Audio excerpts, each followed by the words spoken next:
Her phone pinged at a grave with her name. The notification bloomed on her screen the moment her shoes left the gravel and slid onto the soft path between moss-dark stones. A small bell chime, bright as glass. A banner at the top. "You have arrived, Edeni Hale." The words sat there as calmly as a weather app, as if the city had decided to label her the way it labels a bridge or a square. The place was Bonaventure Cemetery in Savannah, Georgia. Spanish moss hung in long, steady sentences from the live oaks. The river kept its secrets behind the bluff and breathed like a sleeping room. It was late afternoon on a Sunday in early November, the air cool enough to make her wish for sleeves and warm enough to forgive her for forgetting them. Before we begin, tell me, where are you listening from and what time is it there? Her name was Edeni Hale, 28.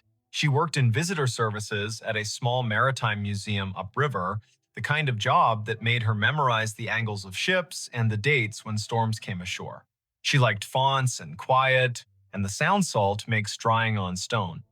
She was visiting Bonaventure because her friend Anson had flown in from Minneapolis for a long weekend, and the two of them liked places that let you feel your breath in your mouth. The year was 2021. Phones knew where you were within decent intimacy. Some headstones wore small plaques with codes that asked to be scanned and promised a story. They had parked on Bonaventure Road under an oak that had learned to be older than most houses. The sky was simple, a clean coin of light. The volunteer at the office had given them a paper map and a soft-voiced list of locations worth the walk if you wanted your day to hold. Look for the little angels facing east. Find the section where the camellias keep blooming against instruction. There's a family plot that feels like a room you shouldn't step into without knocking. No one mentioned a notification. Edeni stared at her phone. The banner did not give a location like Section F or Plot 31. It was the same tag her calendar used when she arrived at work or home. "You have arrived, Edeni Hale." As if she were a place. As if the grave were her. Anson leaned toward the screen and squinted. He was tall and light-footed, a teacher of high school literature who carried poems in his pockets like receipts. He read the banner and then her face and made a small arranging motion with his hands, the way he does when he wants to place humor where fright is trying to sit. "That's a bug," he said, not unkindly. "Or a geofence you made and forgot. Did you tell your phone to remind you to be yourself today?" She clicked the banner to see where the phone thought she belonged. A map opened, a blue dot pulsed with the steady patience of a small heartbeat. A gray pin sat 100 feet east in a section labeled McAllister. The pop-up bubble above the pin read Edeni Hale in the same unsentimental font. She did not have a virtual contact called a cemetery.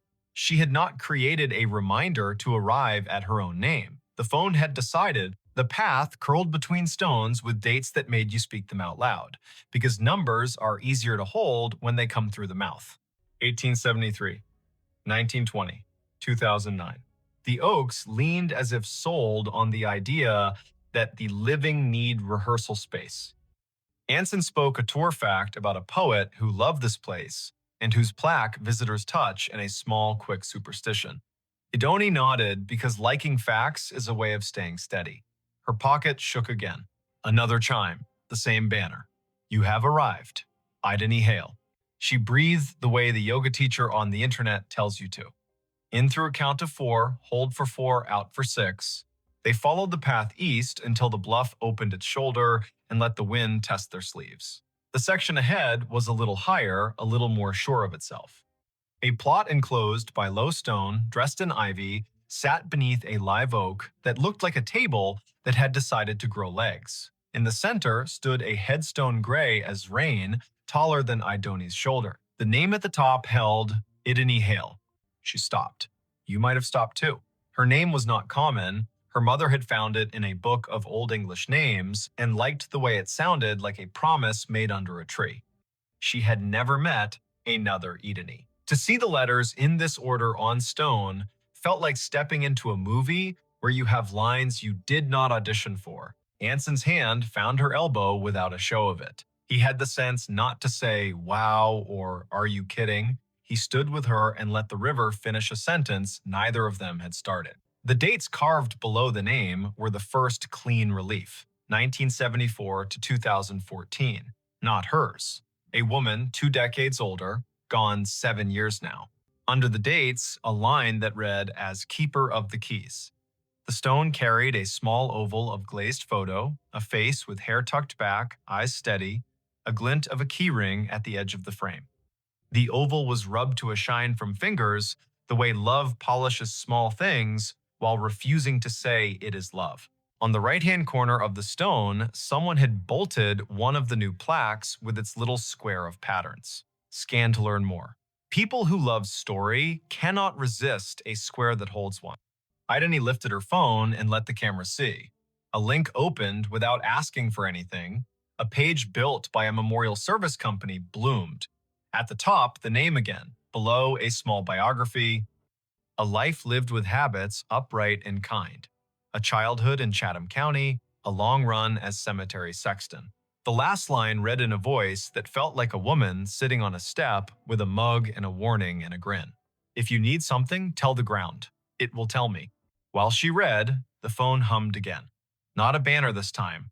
A little circle pulsing at the top of the screen, the way maps announce a place with enthusiasm. The circle flashed once, then settled. Idani swiped down to see the source, a calendar reminder with no category. White, titled simply, Arrived. Location, here. She had not written that. The phone, perhaps, had decided the day needed a label, or the small plaque had more to it than the page admitted. Anson said the woman in the photo had librarian eyes. He meant that as a compliment. He pointed at the keyring. He said his grandmother had been a keeper of the keys at a church in North Dakota, and those women know where every grief sits at every hour, the way a night janitor knows which chairs spit gum and which ones sigh. They stood a while. People walked past in respectful silence, guided by a docent's voice that held just enough theater to keep 15 people from wandering into their own daydreams. Spanish moss moved like thought repeating itself. A flake of light rose off the river and fell back as if it had changed its mind about being air.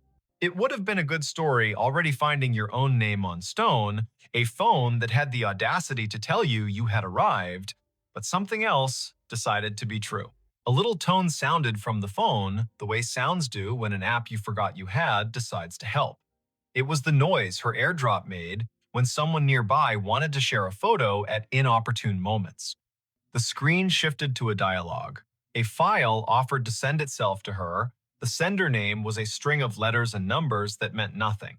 The file name read Keys. Anson leaned in and made his face calm.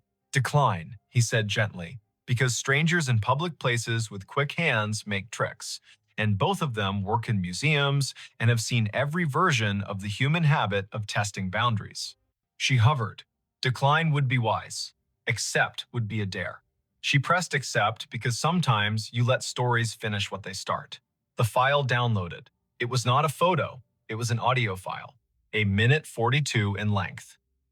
The waveform showed it wasn't silence. She tilted the phone toward her own ear instead of speaker, because you don't open a voice in a cemetery loud unless the voice has earned the right.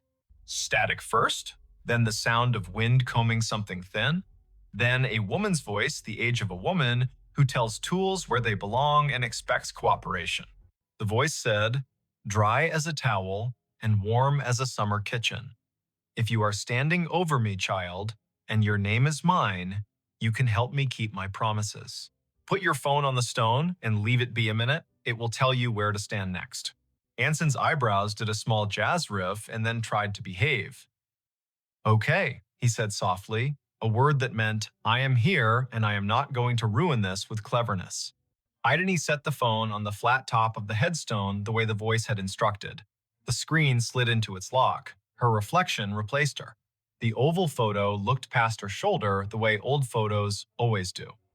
She counted in her head as a way to keep the childish fear of being tricked from standing up and knocking the ritual with its elbow. 50, 60, 78. The phone buzzed once, she lifted it. The map opened of its own accord. The blue dot had moved nothing. The gray pin had changed. It labeled another grave 30 yards north with a name neither of them had seen on the paper map. Rosin Hale. A second name. Another Hale. The first name was Welsh and not common here. They went because the day had asked enough times to be answered polite. The second stone stood lower, more modest. The granite, a color you could never find on purpose if you looked in a catalog. The dates were older, 1931 to 1999. The epitaph read, "She kept the gate lighted," and under that, in smaller letters, so faint you could only see them when the cloud put its hand over the sun, a line, Rosine was born. Rosine Idris. She married into Hale and stayed. Tell my niece if she comes through here that I see her when I count keys. I am not anybody's niece, Idini said aloud, and then took a breath because she heard the defensiveness squirreled underneath. I mean, not hers. You might be more people's niece than you know, Anson said gently, a man who had grown up with uncles who weren't uncles and yet were more family than the kind that wears your face. They stood while the wind added a signature to the bottom of the page of the day. The river put its shoulder against the bank and leaned. The phone did not ping again for a while. A cardinal went from one branch to another with the purposeful speed of a person who knows where the parts are stored. A group of teenagers trailed an auntie through the lanes, popping gum in a respectful way, which is a regional miracle. Idani looked up Rosen on the cemetery's database because when your heart gets odd, facts make a braid to hold on to. The database was one of those volunteer-built websites that carry the tone of a potluck where everyone brings a dish so exact it shames you for choosing salad. Rosen's entry was thorough. Born Rhonda Valley, came across with parents as a child, settled in Chatham County, married one Mr. Hale, worked checklist after checklist for the electrical union office, sang alto in church with the patience of an anvil, survived by no children, preceded by older brothers, all gone. Niece mentioned in an obituary in 1999 with no name given. Anson made a sound that meant the story had wiped its hands on his shirt and was ready to cook. The phone chimed once more, now with the tone her museum app uses when a beacon in an exhibit hands you a fact. She had turned beacons off last month because being interrupted by history while in history felt a bit like a stage whisper in a quiet theater. She had not turned beacons back on. The screen read, "A note is waiting." A map pinpointed the little brick building the cemetery uses as a workshop for the grounds crew. A path drew itself in blue between the Hales and the shop, like a string in a child's game. They went because keys that ask to be found deserve not to rust. The door to the shop was propped with a cinder block the way doors are propped everywhere when the weather learns to be useful. A radio played a station that chose Old Soul and occasional baseball score updates. No one was at the counter. A bell stood there anyway, the kind that rings a sound like a glass penny. Anson rang it because he likes participating in obvious rituals. A man in his 50s with a badge that read August came in from the back, wiping his hands on a rag that had earned its keep.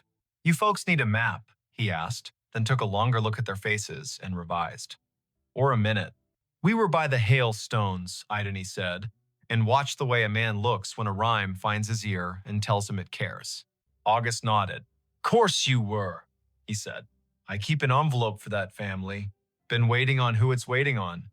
He reached under the counter, where drawers have learned to hold what should not be lost, and brought up a large yellow envelope with a blue paperclip that had rusted a little by choosing weather. The envelope had 3 words on the front in tidy block letters. For the next Idani, heat went across her face like an honest light. August saw it and stilled. He handed her the envelope the way people hand one another babies, meaning well and moving slow. She opened it with her thumb. Inside, 3 items. A small brass key, old, not ornate, with teeth filed like a decision. A folded sheet torn from a spiral notebook, edges soft with years. And a wallet-sized photo of a woman in a blue work shirt with a name patch and a grin you could feel on your back like afternoon Sunday. The patch read, "I Donny." The face belonged to the woman on the first stone. The note was written in blue ballpoint in a hand that pressed harder than paper deserves. It read, simple. "For the next Idani in this county who can hear me the way a key hears a lock." My niece is out there. She won't say yes to the word niece because words are stubborn. She'll need to open the box in the old mausoleum we keep for tools and favors. The key is for the small door on the left. Lift on the latch while you turn. The box has what belongs to her and me and her grandmother. If she is standing at my stone with a phone, she will know that I know. Don't bring a crowd. Bring one friend who reads instructions with his eyes. Leave the key when you are done. We can count without hands here. I'm not someone's niece, she said again, and heard how the sentence grew less certain with practice. Her mother's family tree began and ended in a different state. A line of women who told polite lies to spare one another the sharp edges and did their grief in broom closets.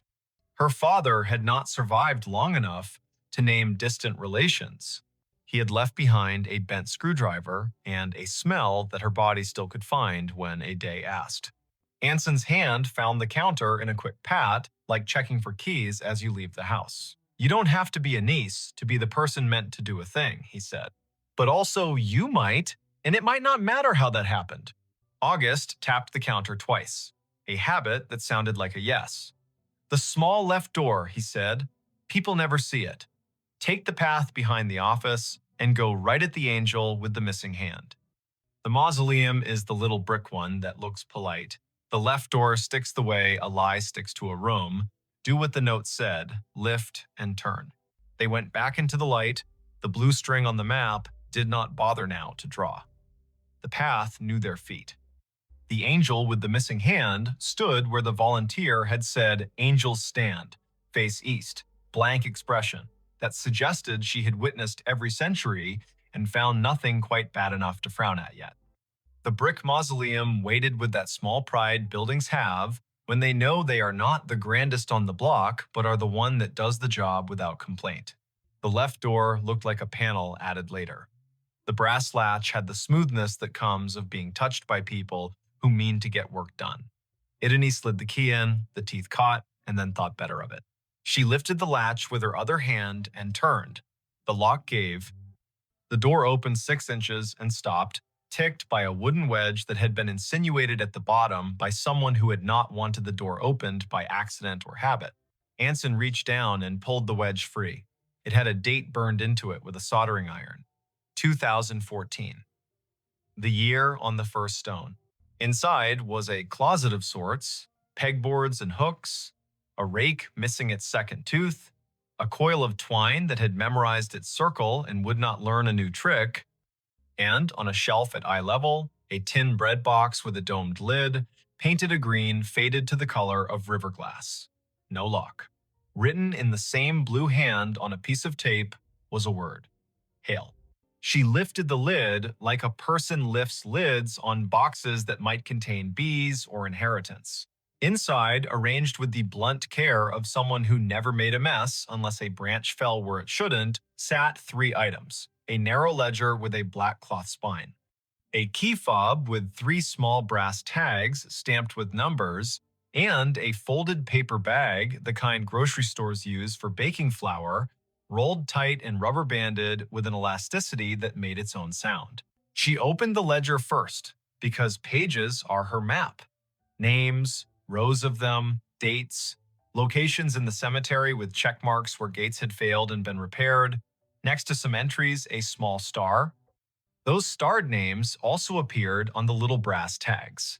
Numbers, not random, not plot numbers, locker numbers. The cemetery kept a bank of lockers for the grounds crew in a shed she had not thought needed one.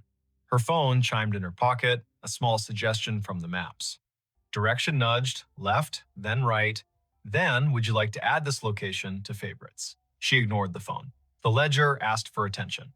On the inside back cover of the ledger, a note in different handwriting. Spare for Rosen's niece if she finds it. Locker 12 holds what isn't in the ground. If days are bad, tell the river. The river tells me. The tags on the key fob read 10, 12, 14. She ran her finger over 12 the way a person does over a scar. She felt nothing supernatural. She felt focus. Anson took the bag at her nod and unwound the rubber band. Inside lay 2 objects wrapped in butcher paper. He unrolled the first.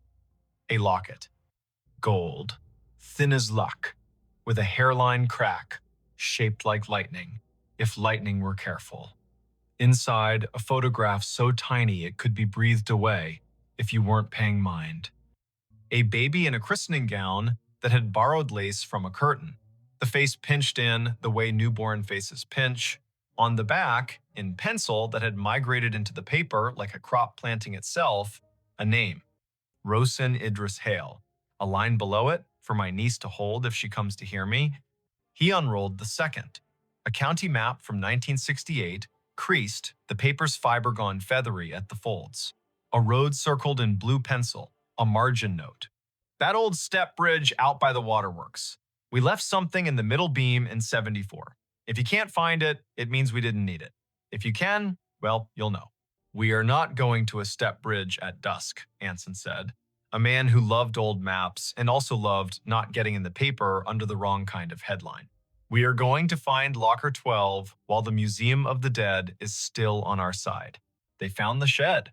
August had seen their faces through the glass and met them halfway with the keys because some stories ask for a witness who knows better than to narrate. He led them to a wall of small metal lockers, each door painted the dull red of a barn that had not given up but had learned to pace itself. He unlocked 12 and stepped back. Inside lay a small stack of shallow boxes, each labeled with a date. The top was the 1, 2014. Under that, 2008. Under that, 1999. Anson lifted the top box and set it on a workbench. He opened it with care. Inside, wrapped in tissue that had become more suggestion than paper, sat a handful of objects that people keep for reasons the living should not pretend to understand quickly. A church key. A photo of 3 women, arms crossed, outside a union hall, one of them with a name patch that read R. Hale, a Polaroid of a red step bridge with water under it purling toward a bend. A handwritten note folded small. The note read, "For the niece who knows the word niece because keys hum when they find their door. You were not an accident. We kept count. We named you all the ways we could. Our names were soft and stubborn. Take what you want, leave the ledger so the ground does not have to work alone." She sat because standing felt rude. She is a woman whose mother did not tell stories with this kind of curve. She gathered the truth like thread. Her mother had been born in this county and left when she was 19, a bus to another state, a man met in a grocery line, a child years later when the idea of staying had become heavy. She did not talk about siblings, claimed not to remember cousins, flinched when the phrase back home came up. The name Hale had come not from romance, but from accident or choice, a name taken because other names insisted on being something else. Rosin Idris had married into Hale, but the family had been built long before that. Keys had been passed with and without rings. August stood with a posture that says, "I will not take your moment away from you." When the radio in the shed shifted to a weather update, he reached and turned it down so the forecast would not interrupt a storm already occurring.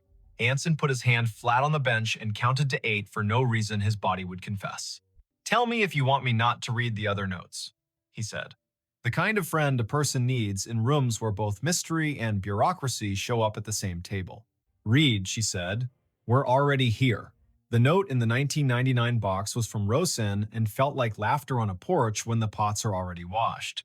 "The house we put ourselves in is not one the county believes holds blood," she wrote. "But it holds me. And it holds the keys. If you need a name, the river has one. If you need a door, the shed does." In the box from 2008, a different hand, shakier, it read, "I kept the lights in the gate, all through the storms. I think sometimes we are simply the people who keep lights. If you are mine, you will know when to turn one on." In the box from 2014 was a letter from the sexton whose face smiled off the oval on the stone. She wrote like a woman who had lived by the kind of lists that get family through winter. "I have no children of my own except the Gates," she wrote, "but I have a niece whether the paper says it or not. I kept her not by being in the room, but by owning my stubbornness. If she stands over me with a phone and hears me, she will take what she needs and leave what she should, and I will go on counting with my hands in dirt like I like to do." They left the boxes as they'd found them, shifted nothing but air. August closed the locker with a satisfaction that felt like lining up the edges on a stack of bills and smoothing them down. He did not ask for anyone's story. He had one of his own, built of this place, and the line of names he keeps with the quiet grace of a man who waters plants. By the time they stepped back into the paths, the light had hunched into evening. The river sounded less like sheet music and more like a phrase repeating. The map on her phone had stopped suggesting anything and gone back to pretending it was an obedient device. The air smelled like river, camellia, and a penny someone had worried in a good pocket for a decade.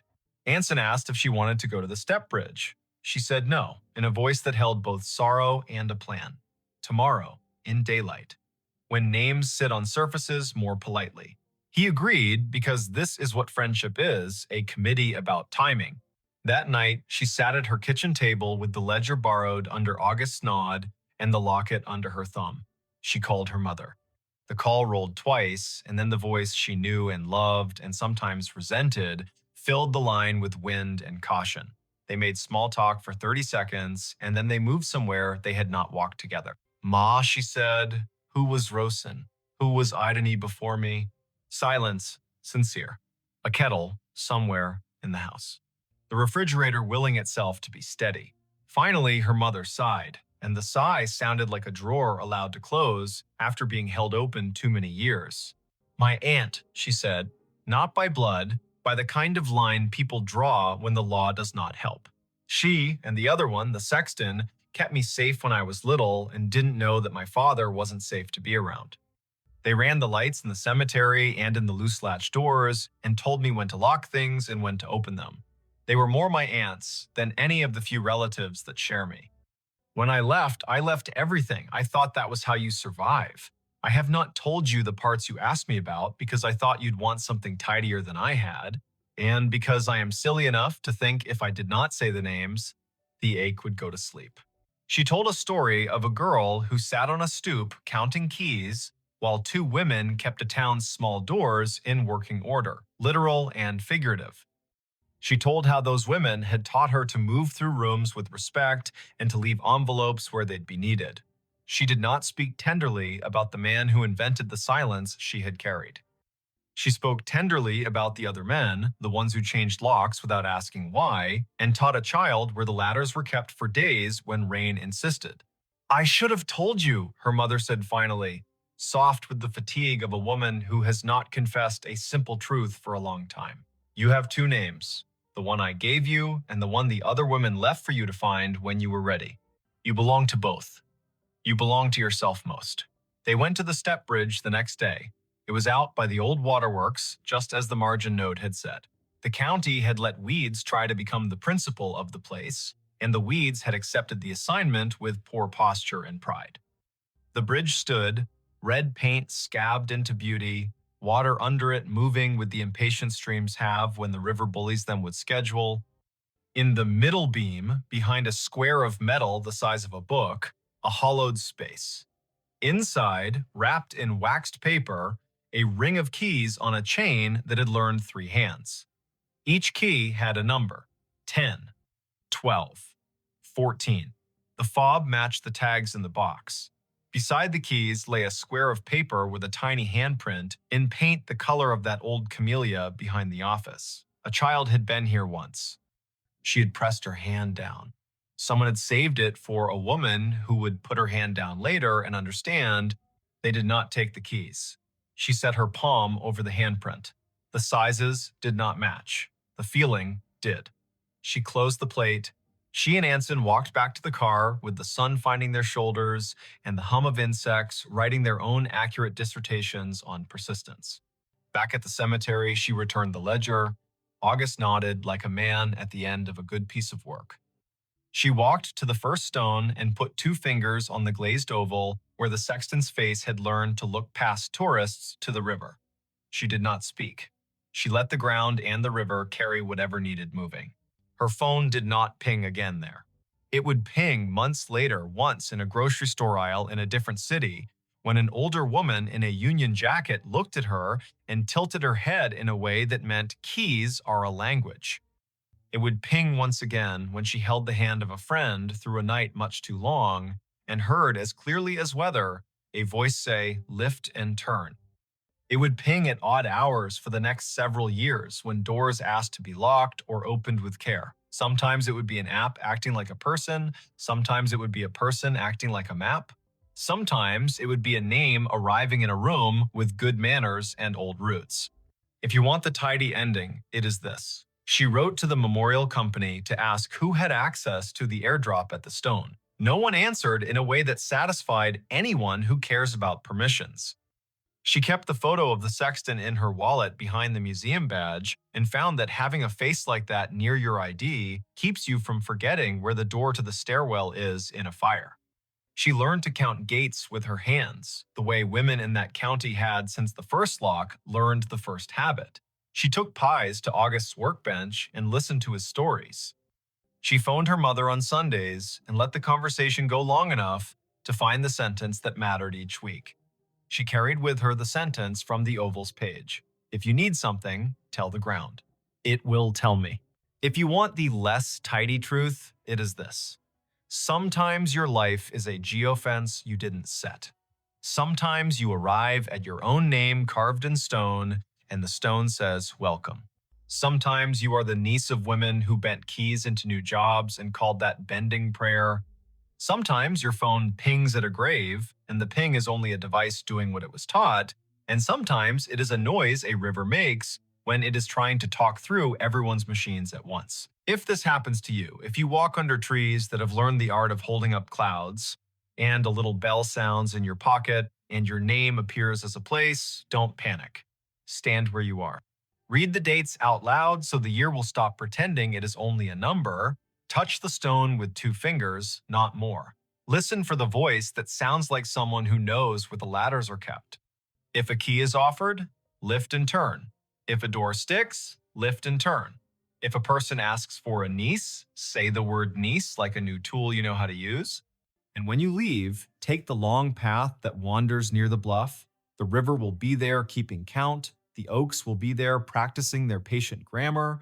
Your phone will settle back into behaving. The ground will remember you, not because you are special, but because that is what ground does for people who treat it like a partner. Somewhere behind you, a bell on a worker's desk will ring, and a man named August will nod to no one and say out loud into an empty shed, "She arrived." Then he will sweep the floor in slow, exact strokes as if he were writing the names in dust and erasing them on purpose so the day could begin again and mean it. The 911 call that came after the funeral.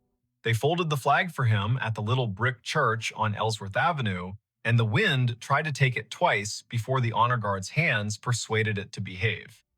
It was a raw Thursday in late January in a river town in southeastern Ohio, the kind of cold that makes sound travel farther than sense. The man in the casket was Eamon Ridge, a volunteer firefighter and the sort of neighbor who shoveled 2 extra porches without mentioning it later. The service ended at 4, the last handshake landed at 4:20, and by nightfall, the street had gone back to being only a street. At 9:13, Leora Penn took her seat at the county dispatch console, slid on her headset, and watched the board come alive. At 9:31, the line marked 911 flashed with a familiar number. His number, the man everyone had just buried. Before we begin, tell me where are you listening from and what time is it there? Leora had fielded storms and barn fires and wrong turns called in as kidnappings. She had coaxed calm from people whose words came like hail on a tin roof. She had heard the first breath of a baby through a phone held in shaky hands and the last breath of a stranger who needed someone to hear it. She was 34, kept her hair short to keep the headset from snagging, and wore a gray cardigan because the room ran cold to keep the computers honest. Her desk held 2 photographs wedged into the bezel of the monitor. One showed a river in summer, green as a promise. The other showed Eamon and his daughter Cass standing in front of the station engine with that look people get when duty gives them a reason to grin. The year was 2022. The county had upgraded the system, and the board pulsed with the soft light of new money that still felt like a borrowed suit. Lines identified towers and cross streets. Repeat callers had little tags. When Eamon's number flashed, it wore the tag she had put on it a year ago, Station 4. Her stomach made a small, foolish turn. Her hand did not. She tapped the line open. 911. What is your emergency? Static, not empty. The kind of static that carries weather in its mouth. A faint hiss like tires on wet asphalt far away, then a click as if someone had covered the microphone with a thumb and lifted it again. Leora glanced at the automatic location box. The system offered a circle that could have been a dozen blocks wide and no more. The tower showed the bluff above the river. The timer on the call rolled past 10 seconds, then 15. The headset warmed in her hand. "Hello," she said, voice even, the way training turns fear into architecture. "If you can speak, I am here." Something moved under the static. A breath, slow, disciplined. The way firefighters learn to breathe through a mask like they are rationing the ocean. She had listened to Eamon for years as he called in traffic stops and barn smokes and mutual aid requests in that unshowy voice he kept, even when the ceiling thought it was tired of being a ceiling. Her throat tightened without permission. The board did not care. It kept time. The night supervisor, Brandt, rolled his chair closer, not touching her cord. He was 50, part-time philosopher, full-time keeper of snack drawers. His eyebrows asked a question he did not give words to. Leora tapped a note onto the incident log with deliberate fingers. Caller number displays as decedent from earlier funeral. Open line. Faint audio. Possible misroute from memorial device. Possible spoof. Monitor. "Eamon," she said quietly, because sometimes names open doors the way keys do. "If you can hear me, give me any sound." The line breathed once more, then found a voice. Not bright, not ghostly, a man speaking like someone who had walked all day and only now remembered he could sit. It said one sentence, 3 words, patient, back door locked. Brandt's hand hovered over the radio mic. Leora nodded once. He paged Station 2 because Station 4 was morning, and Station 2 would show up with their coats half buttoned and their hearts arranged like a team. He sent them to the Ridge home on Quint Street, the small white place with a porch swing that had never let a guest feel foolish for needing to sway a minute. Leora kept her voice on the line. "Back door, locked," she repeated, writing it, hearing it, feeling the way the sentence wanted to be a map. "Is someone inside?" Nothing answered at first. Then a second sentence, softer. "Cass asleep." Brandt's fingers were already moving the way piano players do when the song makes them want to be faster than they are. Officers on the midnight swing shifted their routes without complaint. The medic crew out of town angled their rig toward Quince in case Grief had found a trick that needed medical names. Leora sent a quick text to the on-call clergy liaison because the county did not believe in letting families be alone with what they could not name. "Eamon," she said, steady. "We're sending them. Stay with me if you can." The line hissed like rain on a steel roof, and then went quiet. Not the click of a hang-up, the kind of quiet a room makes when a story finally sits down. The call timer rolled to 1 minute 23 seconds, then stopped. Disconnected, the board told her, cheerful as a toy that believes its work noble. Brandt opened his mouth and then closed it. He reached for his coffee and decided it was the wrong kind of night for coffee and reached for water instead. Leora sat very still for a moment and felt the way adrenaline stands up in your body and refuses to sit until you give it a task. She gave it the task of listening. The lines danced with ordinary need. A possum in a kitchen. A husband who had cut his hand on a jar.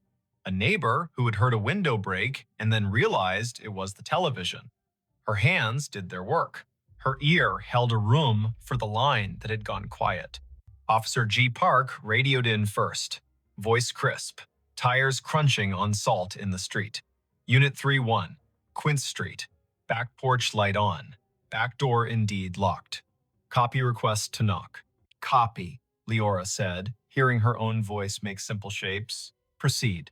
There are knocks that sound like questions and knocks that sound like the start of a fight. Officer Park knocked like a person who has played in a string quartet. Firm. Meticulous. willing to wait between knocks. Leora heard the long, thin silence on the open radio channel that means everyone has decided to breathe in sync. A porch swing creaked, whether from wind or memory. Then Park again, softer. Visual on subject in living room. Teen. Asleep on couch. Television on mute. No visible distress. We are making entry. Park called the locksmith number taped to his visor, because there is always one, and he also called the small cheat that officers inherit, which is to lift the back door on its tired hinges when you turn the key the wrong way. The door opened, a floorboard confessed itself. Park moved through a small kitchen that smelled like heat and spice and thyme. He said, quiet as a blessing, Cass, it's G, it's me. The girl woke with that rough sound grief makes when it has only just let go for half an hour at last. Back door, Park said into his shoulder mic. Locked, now secured. Subject breathing, oriented, tearful, says she fell asleep and forgot the back after the last aunt left. She says her dad would have said it. She says she heard him say it sometimes, even when he was alive, when she forgot. I'm locking up, then staying here until her aunt returns. The call had been the little bridge a county makes when one house cannot manage all its doors alone. Leora typed. She logged, she breathed. She answered a call about a siren that would not stop on a fire alarm panel, which is a call that can ruin a night or return it to its usable shape. She told Brant she needed 30 seconds, stood up from her console, walked to the stainless sink by the break room door, and washed her hands as if she had been in a kitchen that required respect. At 10:48, the line lit again. Same number. The board did not know how to feel about that and chose its usual indifference. Leora took it. 911. A voice lives inside a headset after a while.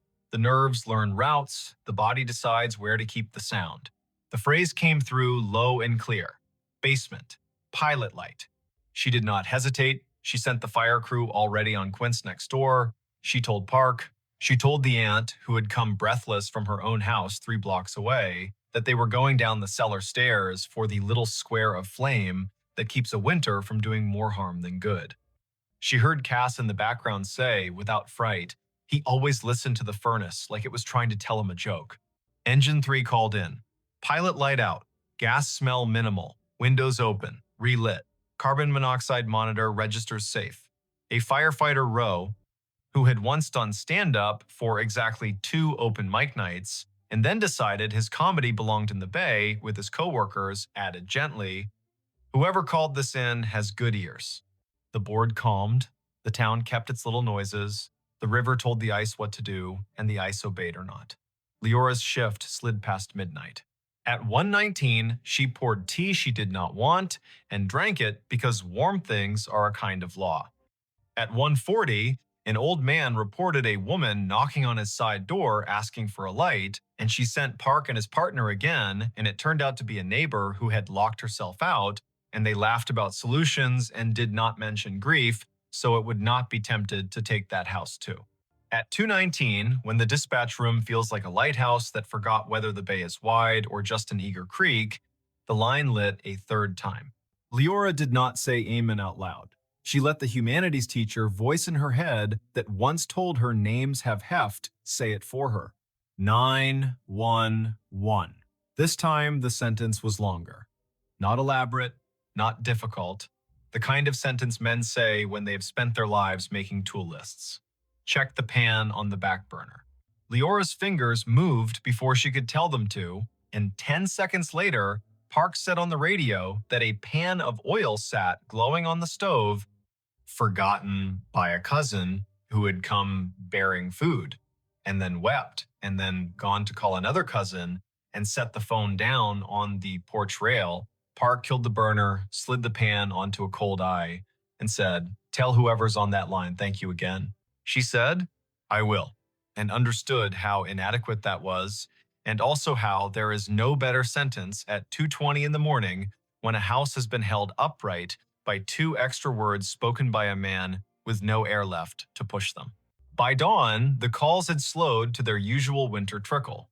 The board made its little satisfied beeps, the shift change crept near, Leora printed the overnight logs for the lieutenant in charge and set them in the bin with the neatness of a person who believes paper is a form of kindness. She took off her headset, set it on the hook, and let her neck decide it had been a stiff night. On her drive home, the river looked like a sheet of hammered tin under a sky that had not yet decided whether to blush. She stopped at the corner store for milk and oranges. The clerk rang her up and asked if she had been at the funeral, because everyone had been at the funeral, even if they had not parked their bodies in a pew. Leora said yes, and the clerk said he had known Eamon since they were boys, back when the river took two boys and gave back one, and how the one who came back had never raised his voice again unless it was to make a frightened kid laugh in a smoky basement. Leora listened. The clerk put 2 extra oranges in her bag, the way men do when they feel the night reach its hand into the room and cannot keep all the light from leaving. She slept until noon and then sat in her kitchen with the radio low and the blinds open to teach the afternoon how to behave. Her phone chimed with a message. It was Cass. Leora had given her number to the aunt without thinking, and nothing about this felt like a boundary violation now. The message was a picture of a backdoor lock and a caption. He did it again, thank you. She replied, you did it. He reminded, that is a team. Cass sent back a heart in the color teens choose when they mean it and do not want to seem silly. Word traveled without gossip's teeth in it. People told each other the version they could bear. Some said the call after the funeral had been a trick of towers, an echo, a message scheduled by a grieving mind that had set a reminder on a phone. Some said Eamon was still doing his rounds, making sure pilot lights and pans behaved. The chaplain said he did not know the mechanics of it and did not care, that love gets to serve in whatever uniform it likes. The fire chief said quietly to Leora, if my number ever lights your board and I am not in a position to help myself, send the crew. I will not be offended if you use my name to get them there faster. It is Wannon. The next week brought the kind of snow that erases the edges of things. Leora worked 3 overnights in a row and learned to sleep in squares of 4 hours like a cat. She took a call from a man who had found his wife on the floor and guided him to count and compress, and the medics arrived before the counting rasped the hope out of his voice. She took a call from a woman who had locked herself in a bathroom because her boyfriend had stopped being gentle, and she kept the woman talking about the photograph on the wall while the officers climbed the stairs 2 at a time. She did not think about the line until it lit again 2 Fridays later at 1 in the morning. She kept her voice clean. 911. Eamon's voice came again, thinner, like a person speaking through a scarf. It said, in a tone part instruction and part apology, box of matches in the junk drawer beside the oven. Throw them out. She told Park. Park went. He opened the drawer and found a box that had wicked itself damp and mean. He took it to the back porch and soaked it and binned it and then came inside and wrote a sticky note for Cass that read, your dad told on you. She woke to it and laughed in that shocked way laughter has when it has been given back its license to exist. Not every call was that kind. Once, the line connected, and all Leora could hear was faint wind and the hollow tick of a cooling engine, and she understood, without needing the lieutenant's later confirmation, that this had been the night the station bays opened, and Eamon's truck had been driven back from the long, slow procession, and the engine had clicked in that language. Machines use to admit fatigue. Once, the line carried only a sound, like boots on gravel, exactly 3 steps, then the pause of a man looking at a sky he used to know from a ladder truck. Once, nothing came at all, and still she stayed on the line the way you stay on a porch after a friend has gone inside, just in case one more sentence needs to come out and walk around in the air. Spring loosened the river. April made the churchyard look less stern. Cass finished school with a concentration that made her teachers write small notes on the bottom of her papers, you have turned into a person who trusts herself. Leora saw her at the station on an open house Saturday, and the girl hugged her the way nieces do their aunts without asking for the right to be related. They stood under the engine bay's great door and listened to the way small kids treat sirens like musical instruments when given permission. Cass said she sometimes still heard it, the way a voice comes into a room without needing to open the door. She said the voice had told her to bring in the porch rug before a thunderstorm that would have flung it across the block. She said the voice had told her to drink water before her stomach had the language to beg for it. "What do you think it is?" she asked, not demanding that it be a ghost or an algorithm. "I think you live in a county where people answer one another when called," Leora said. "I think sometimes lines open from one room to another because the rooms were built that way by love. I think if we say it out loud too many times, the day will get shy and pretend it never happened. And I think your dad trained his whole body to go when someone needed a sentence, and I do not know what training looks like later. Thanks for watching Allen's To Help Pray." Cass nodded as if she had been offered advice about lifting with her legs, not her back. She put her hands on the engine's bumper like a kid checking the pulse of a whale and whispered thanks in the dull shine where she thought it might carry. The last call came in July, on a night that smelled like cut grass and the electric promise of storm. The board was quiet. Brant had his feet crossed at the ankle, the way he did only after midnight when the county behaved. The line lit. Leora took it with the care of a person accepting a candle in wind. 911.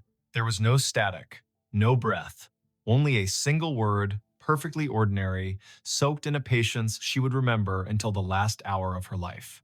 Enough. "Enough what?" she asked, back straight, pencil ready. The word came again, a thought set gently on a table. Enough. Then a long exhale, the temperature of a day in which someone has put down a tool they are proud to have used and is ready to wash their hands. She typed the word. She did not send units. She did not mention it to Brant until the end of the hour, when she said it out loud the way you say a number twice to make sure you got it right. He nodded.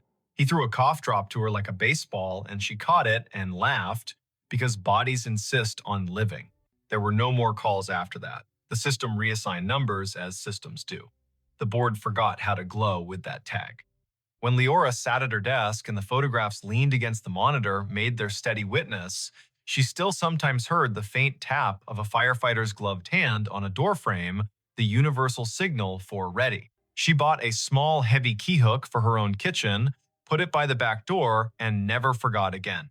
She found that when she walked past the Ridge place on mornings when she needed to see the river before she could trust the day, she would look at the back door and feel not a haunting, not an ache, but the exact rectangular comfort of a thing that had been understood and done. If this kind of thing ever happens where you live, if a phone rings after a set of shoulders in town have lowered themselves to the work of grief, if a name appears on your console that your heart wants to call impossible, do what Leora did. Answer. Stand in the narrow bridge between rooms, ask short questions with soft edges, send help, write down exact words. The world is made of exact words and the work that follows them. Believe nobody and nothing too hard. Let the river decide what is memory and what is rumor. And when the voice finally says enough, let your hands say thank you by resting them, palm down, on the desk you have kept clean so the night can put its weight there for a minute. And if you are sitting in your kitchen with a back door that gets forgetful, say the date out loud to bring the day to heal. Late January 2022. Early April 2022. The hot night in July when rain forgot its manners. Say the town's name so it will remember it has one. Say Amen. Say Cass. Say Leora. Practice the sentence that saved a pan and a pilot light in a teenager who deserved a house that understood locks. Back door locked. Then lock it, then sleep. The county will keep its watch. The river will balance its own ledger. Somewhere, a dispatcher you will never meet will lay a pencil down on a pad with a line drawn through the last open box, a small, perfect check that means this part of the night is finished and the next part may begin. The call came in on a Tuesday at 4:32 in the afternoon, late October. The sun already sliding behind the Blue Ridge, so the hollows of Shenandoah darkened early. Ranger Aislinn Keats was parked at mile marker 47 of Skyline Drive, just north of the Rapidan turnoff, a paper cup of station coffee cooling in the cup holder, and her radio tuned to the quiet channel they used for backcountry check-ins. The speaker breathed. Static arranged itself into a voice that did not sound like any of her crew. Before we begin, tell me, where are you listening from and what time is it there? Aislinn turned the volume wheel a notch. Out the windshield, the ridge was drawn in crosshatch, oaks and hickories going copper, the sky a pale thing you could scratch with your nail. The voice came again, precise, as if it were reading off a card. Fox Hollow Base to any unit on the east slope. Child missing, male, age 8, name Harlan Whitcomb, last seen near the Old Stone Spring House above Corbin Run, weather degenerating, Hurricane Hazel expected to push in, winds rising, request all available, time is 16:30, October 14, 1954. The radio clicked off into snow. Then, faintly, the same message, identical down to the breath before the name. Aislinn stared at the handset. Their base was called Piney River Dispatch. Their tower names were Pinnacles and Hazeltop and Big Meadows. No one in the park had used Fox Hollow for decades. Her training cracked its knuckles. She keyed the mic. Piney River to unknown unit. Say again. Who is calling Fox Hollow Base? Silence laid itself over the car like a thin blanket. Beyond the glass, a crow moved from one bear snag to another as if demonstrating a diagram. The wind was a steady push from the southeast. Hazel. The word gave the hairs on Aislinn's arms ideas. She stepped out and let the door swing shut. The air had that warm edge you get before a storm that started somewhere else. Leaves chased each other along the asphalt, then lay down. In the trunk lay her day pack, a spare radio, and a copy of a paper map creased along the places everyone folds them. She slung the pack, checked battery levels, turned the spare to scan. The main radio kept its sulk. The spare found chatter from Big Meadows about a flat tire near Lewis Mountain, then returned to quiet. The old voice did not return. Aislinn keyed in to dispatch. Piney, Keats at 47. I caught a transmission, sounds like a vintage call. Reference to Fox Hollow, child missing near Corbin Run, date October 14, 1954. Could someone check the archive on that, see if we have a historical incident report? The dispatcher was a steady woman named Karen, who did not make noises she did not need. Copy, Aislinn. Stand by. Aislinn leaned on the hood and looked east, where the hills tumbled like knuckles, all green and copper and shadow. She had worked Shenandoah 5 seasons. She knew the way the ridges spoke when you asked them right. She also knew radios lie sometimes, bouncing off ducts of temperature and skipping across layers of ionized air like stones. She had heard voices from fire towers that had been torn down before she was born, and a farmer yelling to his brother on a frequency no longer assigned to anyone. She had never heard a date pinned to a hurricane whose name lived in the county's memory like a scar. Karen came back.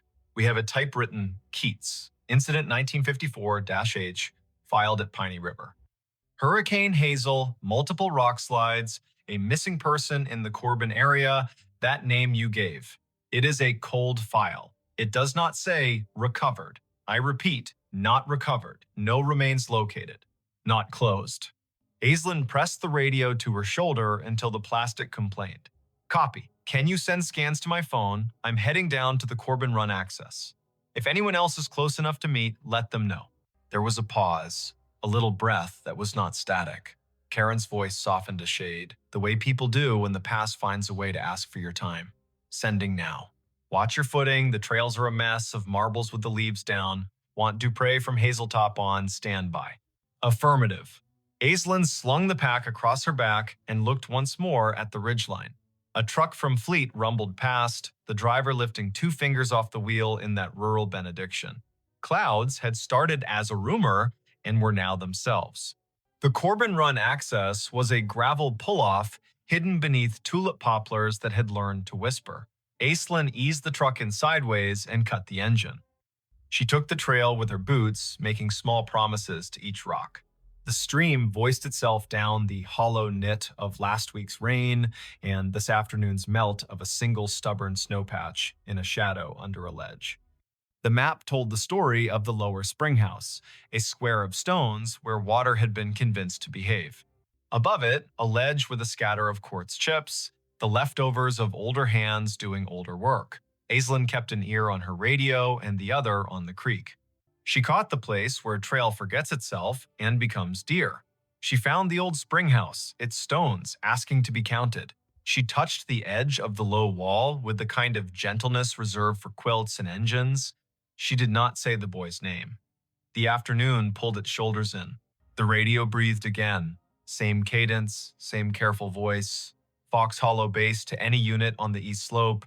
Child missing. Harlan Whitcomb. Last seen near Stone Spring House above Corbin Run. Weather degenerating. Request all available. Time is 16:30. October 14, 1954. Aislinn shivered in the warm air. Her eyes went to the spring house and its square of shadow. She moved the beam of her headlamp across the stones, not because she expected to see anything, but because light can sometimes rewrite a sentence the land is trying to say. The beam found a length of rust half buried in the moss along the back of the foundation, thin as a butter knife, with a clip and a circle at one end. She crouched. A whistle. Army surplus by the look of it. She teased it free, the moss unwilling to let it go. The metal had pitted and softened into a river-colored thing. She wiped it once against her sleeve, then regretted the act. Her radio clicked and made a sound she had not heard in years, a squelch from another era. Karen came back on. Keats. Dupre is on the way from Hazeltop Tower, 20 minutes if the drive is kind.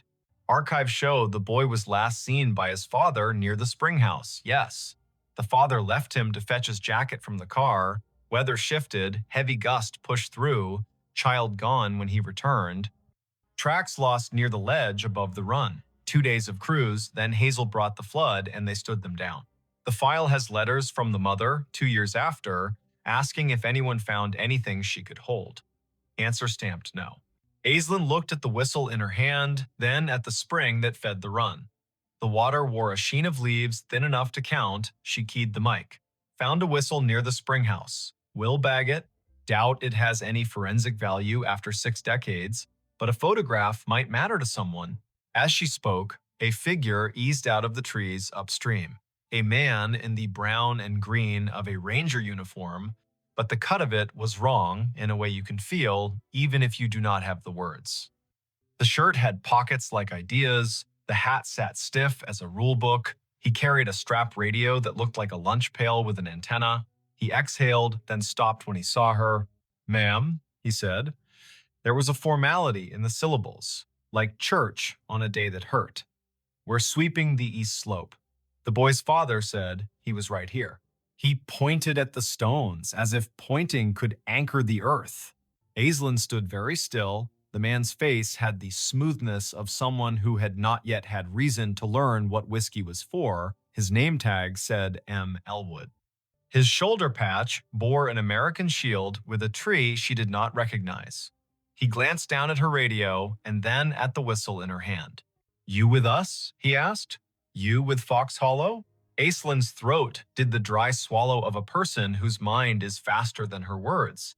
"Yes," she said, because yes was easier than telling a man with a lunch pail radio about the word digital. "I heard your call." "Where are your lines?" "At the ridge," he said, puzzled by the question. "We got men cutting sign along the deer trails. We got women at base keeping track of names. The disaster man out of Charlottesville told us Hazel will give us until dawn and then gone." He looked past her to the ledge, his jaw a small square against the warm air. "Mother is at the church in Syria, not the far one, the one with the bell rope that sticks. She keeps asking if he had a jacket. She wants the question to be a fact."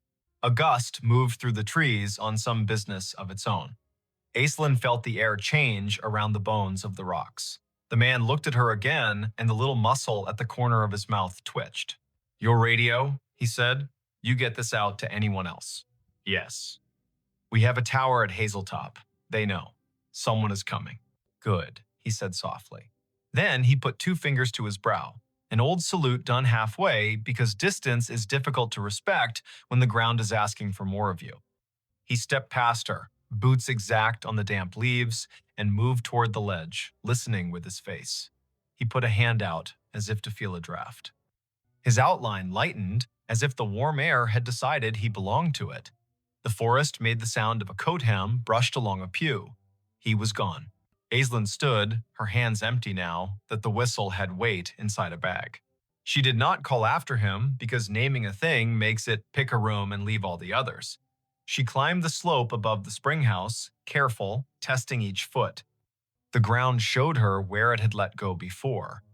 The soil had slumped sometime between 1954 and now a scar that trees had tried to stitch.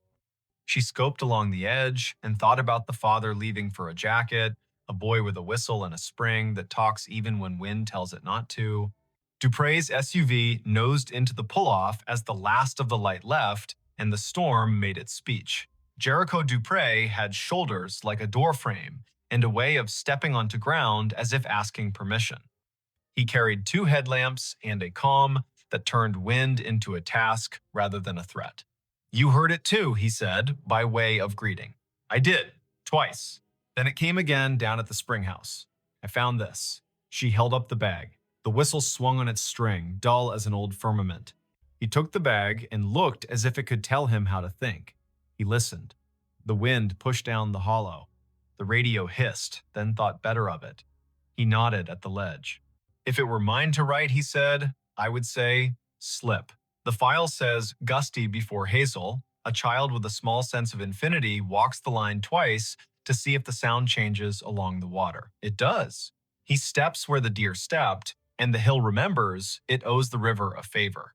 Aislinn told him about the ranger with the lunch pail radio. Jericho had been in the park long enough to have a story for everything and to respect none of them fully. Fox Hollow was an unofficial name for the old maintenance yard near Syria in the 50s. He said, the way a person does when they are agreeing with the possibility of a ghost to be polite. There is a cinder pad there with the marks of 4 posts, like a tower. The radios would have been handsets the size of a Bible that could make clouds sound like news. People back then wrote reports thick with nouns. They did not trust adjectives unless a man had bled. He held the bag with the whistle for an extra breath. He set it in his crew pocket. They searched until rain made the ground decide to be a different kind of ground. In light from their headlamps, the trees stood at attention, counseling caution. They ran a short line grid above the ledge, more to be able to say they had used the dark well than because they expected the earth to give up a long-ago truth for free.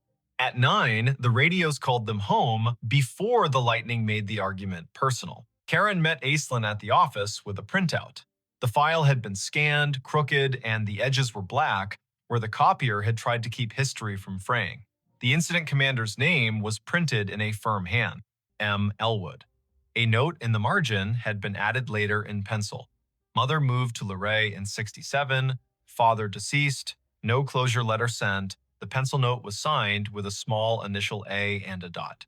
Aislinn slept at the bunkhouse with the radio on her nightstand like a dog. She dreamed that paper flapped along a clothesline strung between trees, and she walked the line, reading every letter, her feet lined up on the rocks of the run, the paper turning to leaves as she read. At 3 in the morning, she woke to the noise a storm makes when it finally accepts its job.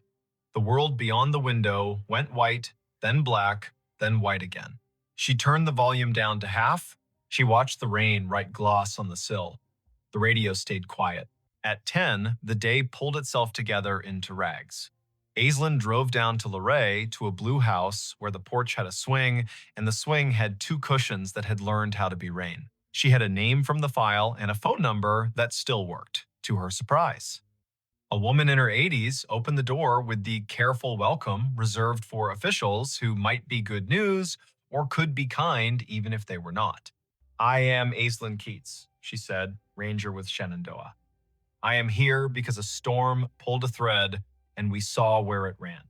The woman corrected her posture and straightened the collar of her cardigan as if a story would take her picture. "My name is Tilda Whitcomb," she said. "We did not know how to leave him there, so we stayed. I have a loaf of banana bread that forgot the raisins on purpose if you are the kind of visitor who does not mind crumbs." Aislinn sat at a round table so clean it looked like a rule. The banana bread was honest, the tea was strong. Tilda put her hand on the tablecloth and kept it there as if the cloth would be steadier if it knew she was not going anywhere. She said the name Harlan like a stake you drive into ground so the tent knows where to stand. "He whistled 3 notes," Tilda said. the tune the train plays when it comes into Luray, because his father used to take him to the crossing and they would wave at the men who stand like saints. 3 notes, and then he would laugh, because he was practiced at laughing. The wind took the notes and did not give them back. My husband ran to the car, and the sky changed. They told him on the radio he had until morning. You can live your whole life in a sentence like that. Aislinn put the bagged whistle on the table. The string looped like a sleeping thing. Tilda did not reach for it. She looked at it as one looks at an old photograph that has learned how to move. I did not get a letter, she said, and smiled small to prove she was not accusing. I understand how papers behave. I was a clerk before my hands forgot to love the carbon paper. I suppose I wrote a letter in my head every day for 2 years. Then I stopped asking out loud. You cannot keep asking the same question without turning into a different person. The whistle sat, silent, older than most of the kitchen. Tilda looked out the window, and the window looked back. A red cardinal landed on the feeder and told everyone, rudely, that it had arrived. Tilda laughed at the bird, and the laugh made her look like a photograph of herself. Aislinn asked about the ranger named Elwood. Tilda's eyes softened. Martin Elwood went to our church, she said. He was the kind of man who knocked on the door with his hat in both hands. He brought us a bag of oranges at Christmas and apologized as if the oranges had failed to be children. He wrote the report because that is what he could do, and he built a cinder block box for the tower that was not a tower, and then he got quiet like men do when they find out the world can keep a thing from them and they still have to go to work. Back in the truck, Aislinn let the radio hum. Big Meadows asked Pinnacles to send a set of cones to mile marker 62. A bear stared down a minivan with an intensity that made the parents breathe like swimmers. Life had resumed its insistence. She turned the truck toward the old maintenance yard near Syria, the one Jericho half remembered as a place with 4 posts and a name more rumor than rule. There was a cinder pad there for sure, now half invaded by chickweed and ambition. Someone had collected beer cans along the edge and arranged them by brand into a timeline. Aislinn walked the perimeter and crouched at a corner where the concrete had spalled enough to show a rebar smile. She brushed the dirt aside with one hand. A penny lay there. The year was 1954. She laughed, because a park and a story will sometimes give you too many symbols and you have to choose which to be corny about. The wind rose toward evening. The radio stayed in this decade, obedient and dull. Aislinn drove the ridge road, watching the color slide toward Bruce. Back at the office, Karen handed her a thin envelope with a stamped return address that made Aislinn's scalp feel like it had learned something. It was from an amateur radio club in Harrisonburg, a man who had heard the show Aislinn, sometimes called During Slow Nights, the one where listeners told stories of radios hearing the wrong things on purpose. We pick up oddities when the weather steeps the air, the man had written. Old distress calls, ham tests bounced off airplane wings, bombers from the 40s practicing. Once, a train dispatch from 1960 rolled through on a rain so thick you could chew it. There are names for this, and none of them explain it. The way I think of it is this. Time breathes shallow near storms. If a voice was loud enough once, and the same air returns, you might hear a ghost that is not a ghost. Not dead, not alive, just not finished talking. That night, Aislinn drove down to Corbin Run one last time with a single job. She stood by the spring house and held the whistle. She did not put it to her lips because it belonged to a mouth that had done its work. She set it on the stone in the square of water smell and said a sentence Tilda had given her permission to say. Harlan, your mother sits with a red bird and forgives the form and the weather. We leave you where you are, not lost now. We know the place that held you. We will name it, even if the stone refuses to. Thunder argued with a ridge to the west. Aislinn picked up the whistle, tucked it back into the bag, and snapped the bag shut the way you close a letter you cannot ignore any longer. Her radio breathed and then found words. Fox Hollow Base, to any unit on the east slope. Search secured. Weather has moved us. We will resume when it lets us. Families headed to shelter. If anyone finds a whistle, mark the spot. End of report, October 14, 1954. Aislinn lifted the handset to her mouth and did not speak. The silence she chose felt like respect, not fear. She held the radio until the voice faded into the music of rain. Then she climbed the hill back to the truck. The park wrote its own ending.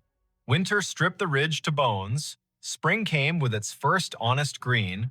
In May, a blowdown above Corbin Run sent a sycamore through the soil like a spoon and revealed a ledger of stones that had not seen light since Eisenhower. A student volunteer named Leda, working off a citation from a noisy night, found two marbles wedged into the roots where the ground had been a child's pocket.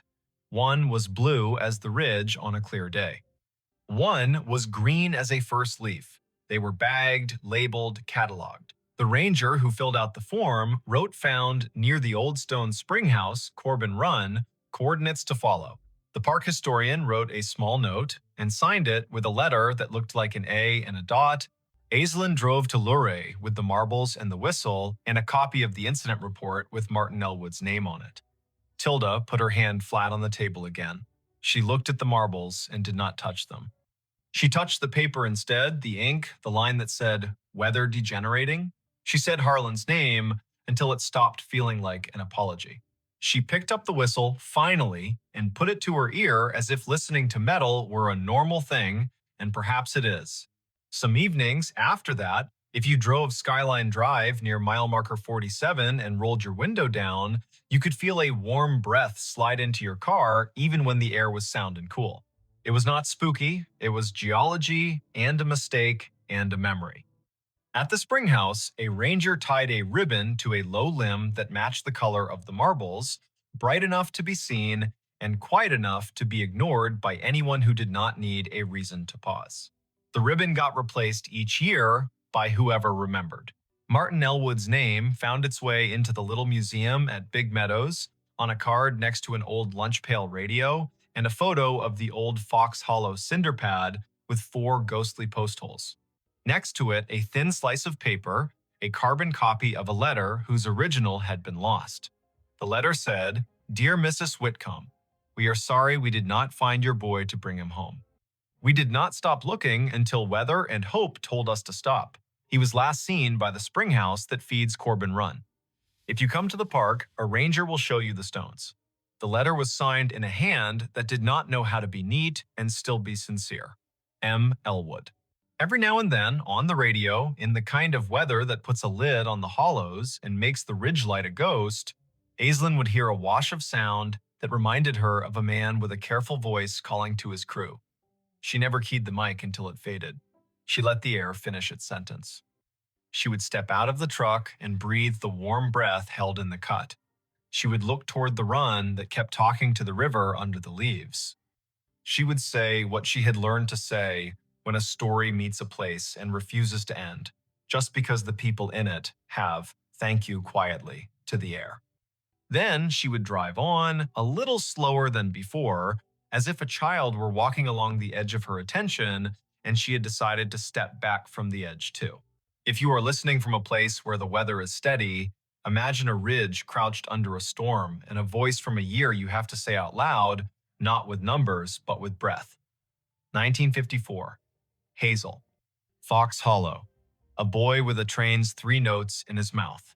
A ranger with a lunch pail radio who pressed his fingers to his brow as if holding in his head all the ways a hill can keep a thing. Imagine the way a whistle feels in an old hand. Imagine the way a mother sits at a table and forgives a paper for being paper. Imagine the square of stones where water has no choice but to tell you where it is going. Then, tonight, when your own house makes its old noises and your clocks tame the hour into a number, let 1 minute expand for a voice that is not finished. Listen the whole time. Let the warm air pass across your face and do not name it. When it is done, say thank you and mean it. Then go to sleep. The hills will keep watch. The radios will behave until they do not, and even then, what they bring may be kinder than you fear.